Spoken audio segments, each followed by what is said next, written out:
ذكر وموعظة ونور فيه شفاء للصدور وشفيعنا يوم النشور.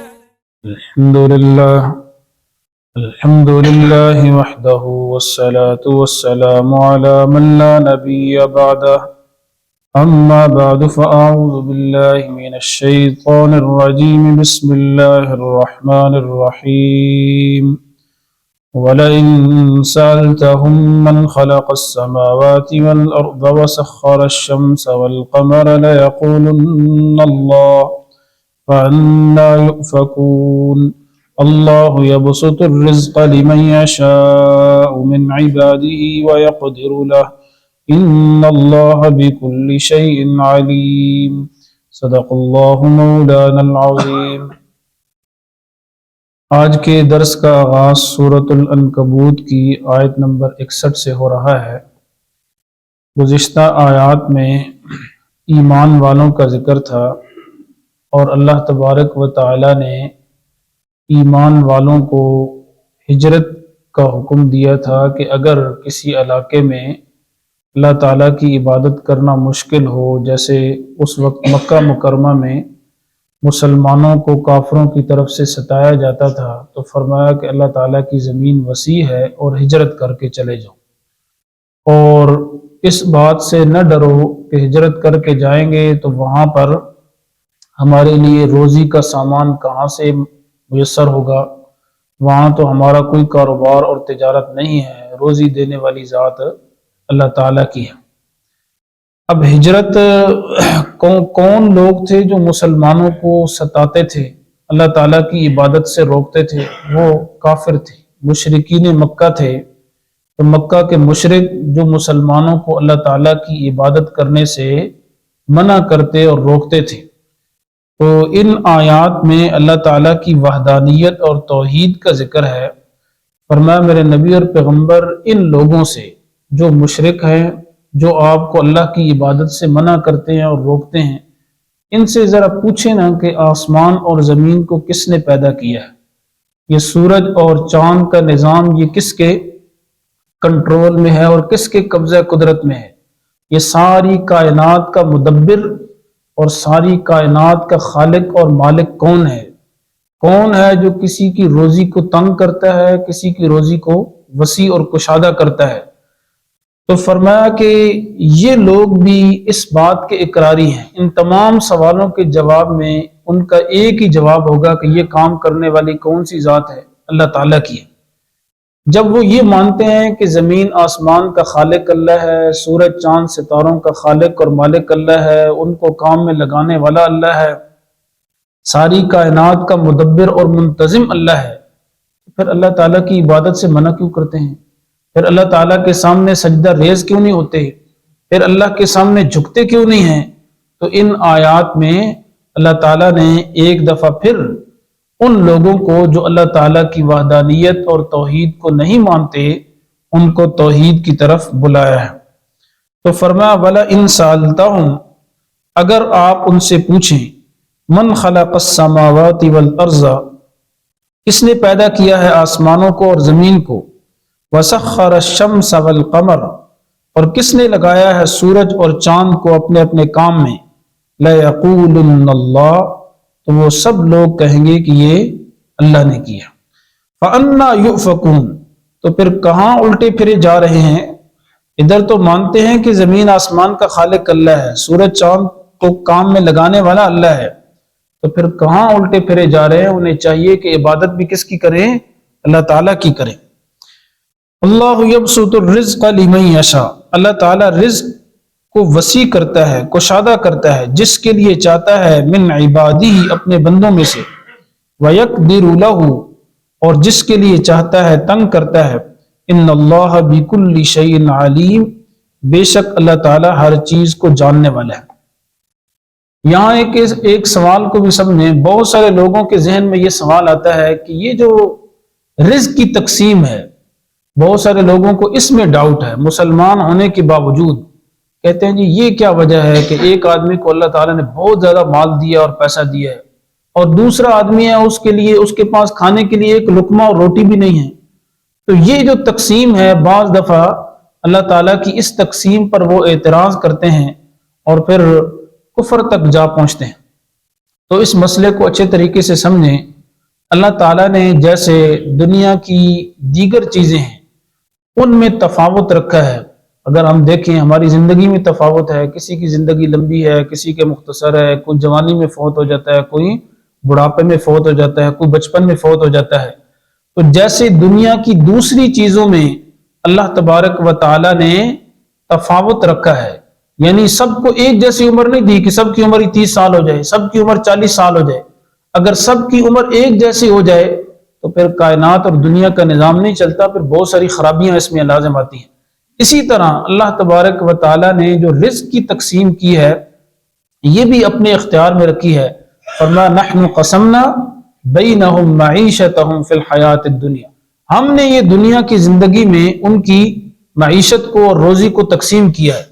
اس لیے کسی کو غریب بنایا، کسی کو متوسط بنایا، کسی کو امیر بنایا، کسی کو کم عقل بنایا، کسی کو عقل والا بنایا، کسی کو ذہین بنایا، کسی کو کن ذہن بنایا، کسی کو خوبصورت بنایا اور کسی کی خوبصورتی میں کمی ہے۔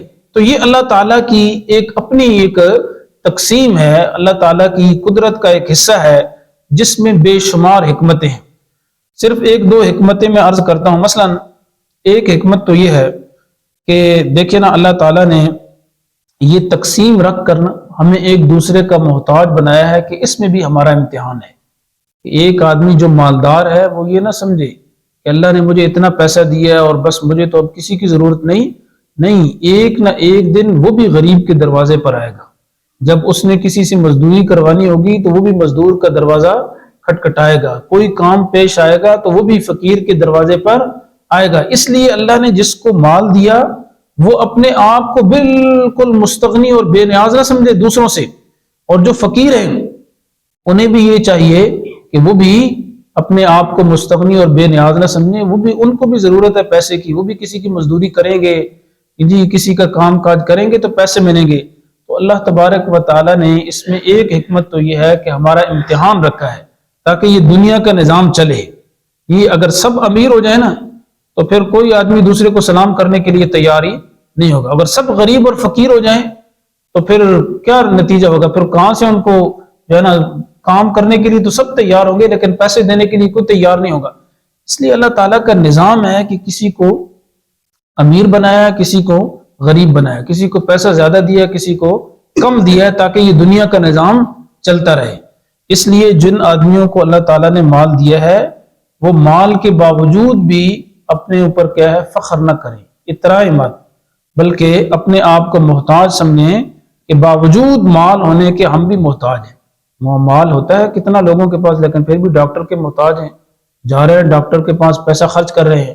وہ ایک بندہ کہہ رہے ہیں جی پیسے سے ہی سارا کام چلتا ہے اور بس پیسہ سب کچھ ہے، تو پیسہ سب کچھ ہے تو گھر میں اپنا علاج کیوں نہیں کرتا؟ کروڑوں کا پیسہ ہے لیکن علاج کے لیے پھر ہاسپٹل میں جا رہا ہے، ڈاکٹر کے محتاج ہے، دوائیوں کا محتاج ہے۔ بلکہ کتنے لوگ ایسے ہوتے ہیں جن کے پاس پیسہ بہت زیادہ ہوتا ہے لیکن وہاں جب ہاسپٹل میں خون کی ضرورت پڑتی ہے تو پھر گلی محلوں میں اعلان کروا رہے ہوتے ہیں، پھر غریبوں کے محتاج ہو رہے ہوتے ہیں۔ تو یہ اللہ تعالیٰ کی ایک حکمت تو یہ ہے کہ اس میں ہمارا امتحان ہے، ہماری آزمائش ہے۔ اسی طرح دیکھیں اگر کسی کو اللہ تعالیٰ نے صحت عطا کی ہے، دوسرا آدمی بیمار ہے، تو جو صحت مند ہے اس کے لیے آزمائش ہے کہ وہ بیمار کو دیکھے کہ کسی وقت میں بھی بیمار ہو سکتا ہوں، اس لیے میں اپنی اس صحت کو اللہ تعالیٰ کی عبادت میں کیا کروں، صرف کروں اور خرچ کروں۔ تو یہ اللہ تعالیٰ کی ایک حکمت ہے۔ دوسری حکمت جو اللہ تعالیٰ نے یہ رزق کی تقسیم کی ہے نا، اس میں یہ ہے کہ دیکھیں اللہ تبارک و تعالیٰ کسی کو اگر ایک نعمت دیتا ہے زیادہ تو بعض اوقات اس سے وہ دوسری نعمت لے لیتا ہے یا دوسری نعمت اس کو پورے طریقے سے نہیں، وہ کم دیتا ہے۔ اس کی مثال یوں سمجھیں کہ ایک آدمی کے پاس پیسہ بہت ہے لیکن عقل کم ہے، عقل کے اعتبار سے وہ بالکل کوڑا ہے، اور دوسرا آدمی ہے اور وہ ہے تو غریب، پیسہ اس کے پاس زیادہ نہیں ہے۔ یہ اللہ تعالیٰ کی نعمت پیسے والی تو اس کے پاس کم ہے، لیکن اگر ہم دوسری طرف دیکھیں تو اللہ تعالیٰ نے اس کو بہت ہی عقل مند بنایا ہے اور بہت ہی وہ سمجھدار ہے۔ اور اس طرح کے واقعات ہمیں روزمرہ کی جو زندگی کا ہم مشاہدہ کرتے ہیں، بے شمار واقعات ہیں کہ ہم دیکھتے ہیں کہ کتنے ہی ایسے لوگ ہیں کہ باوجود پیسہ ہونے کے کم عقل ہیں، بے وقوف ہیں، اور کتنے ہی ایسے لوگ ہیں کہ پیسہ نہ ہونے کے باوجود عقل مند اور سمجھدار ہیں۔ ایک واقعہ مجھے یاد آ گیا کہ ایک بزرگ کسی شہر میں داخل ہوئے، تو اس شہر میں جو شہر کا جو حکمران تھا نا، تو اس کا بعض پرندہ باز اڑ گیا، تو اس نے شہر کے سارے دروازے بند کر دیے، آرڈر دے دیا کہ شہر کے سارے دروازے بند کر دیں اور میرے باز کی تلاش کی جائے۔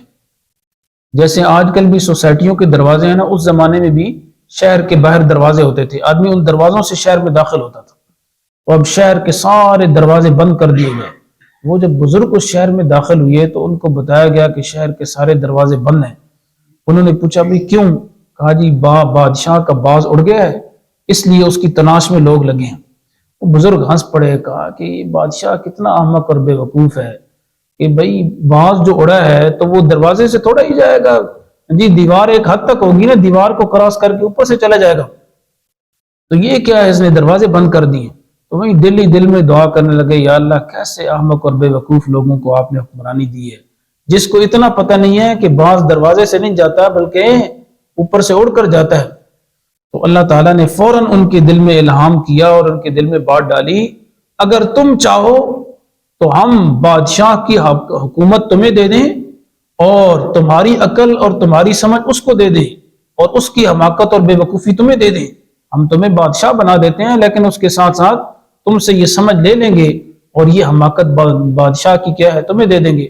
فوراً انہوں نے توبہ کی کہ نہیں یا اللہ، میں اسی حال پر خوش ہوں کہ آپ نے مجھے اگرچہ پیسہ کم دیا ہے لیکن اس کے ساتھ ساتھ مجھے سمجھ دی ہے، عقل دی ہے، مجھے اتنا تو پتہ ہے کہ باز اڑتا ہے تو دروازوں سے نہیں گزرتا، وہ تو دیواروں کو بھی پھلانگ کر گزر جاتا ہے۔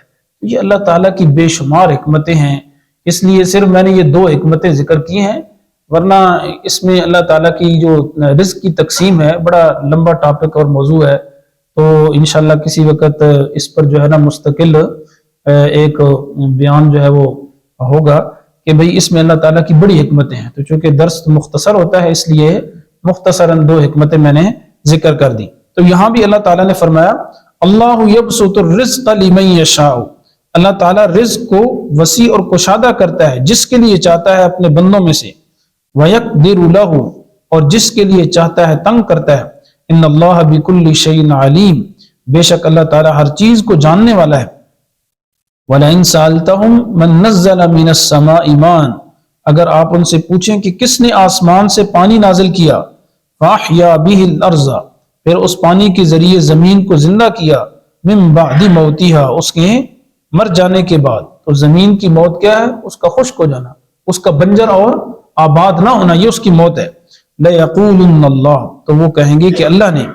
قل کہہ دیجئے الحمدللہ، ساری تعریفیں اللہ کے لیے ہیں، بل اکثرهم لا یعقلون، لیکن اکثر لوگ سمجھ نہیں رکھتے، ان میں عقل ہے ہی نہیں، عقل انہوں نے کہیں اور چھوڑ دی۔ فرمایا وما هذه الحیات الدنیا، نہیں ہے یہ دنیا کی زندگی، الا لہو، مگر ایک تماشا ہے، ولعب، اور ایک کھیل ہے، وَإِنَّ الدَّارَ الْآخِرَةَ لَهِيَ الْحَيَوَانُ، اور بے شک آخرت کی زندگی وہی حقیقی زندگی ہے، لَهِيَ الْحَيَوَانُ، وہی حقیقی زندگی ہے، لَوْ كَانُوا يَعْلَمُونَ، کاش کے لوگ جانتے کہ آخرت کی زندگی ہی حقیقی زندگی ہے۔ دنیا کی زندگی کی مثال پانی کی بلبلے کی طرح ہے، ابھی بنا اور ابھی ختم ہوا، تو دنیا کی زندگی بھی ایسے ہی ہے، ابھی سانس آیا اور ابھی ختم ہوا۔ دنیا کی زندگی ناپائیدار ہے، عارضی ہے، اس پر کوئی بھروسہ نہیں ہے میرے دوستو، اس لیے آخرت کی طرف متوجہ ہونا چاہیے، جو حقیقی زندگی ہے، نہ ختم ہونے والی زندگی ہے۔ اب یہ قرآن کریم کہہ رہا ہے، اللہ تعالیٰ کی سچی کلام ہے جی، اور اللہ تعالیٰ ایک جگہ ارشاد فرماتے ہیں من اصدق من اللہ قیلا، اللہ سے زیادہ سچی بات کس کی ہو سکتی ہے؟ تو اللہ تعالیٰ کی سچی کلام میں ہمیں بار بار یہ آگاہ کیا گیا ہے کہ حقیقی زندگی آخرت کی زندگی ہے۔ دنیا کی زندگی ناپائیدار ہے، عارضی ہے، یہاں کی خوشیاں بھی عارضی ہیں، یہاں کی تکلیفیں بھی عارضی ہیں، یہاں کے دکھ بھی عارضی ہیں، یہاں کے سکھ بھی عارضی ہیں۔ دنیا میں کوئی ایسا بندہ آپ کو نہیں ملے گا جو یہ کہے گا کہ زندگی میں مجھے کبھی کوئی پریشانی پیش نہیں آئی، اور کوئی ایسا بھی نہیں ملے گا جو یہ کہے کہ زندگی میں مجھے کبھی کوئی خوشی نہیں ملی۔ تو کبھی کسی کو خوشی آتی ہے، کبھی پریشانی آتی ہے، تو اگر خوشی ملے تو ہم شکر ادا کریں، اگر پریشانی اور تکلیف آ جائے تو ہم اس پر صبر کریں۔ اللہ تعالیٰ کی طرف سے وہ بھی ایک آزمائش ہے۔ اللہ تعالیٰ ہمیں عمل کی توفیق عطا فرمائے۔ آمین۔ الحمدللہ رب العالمین۔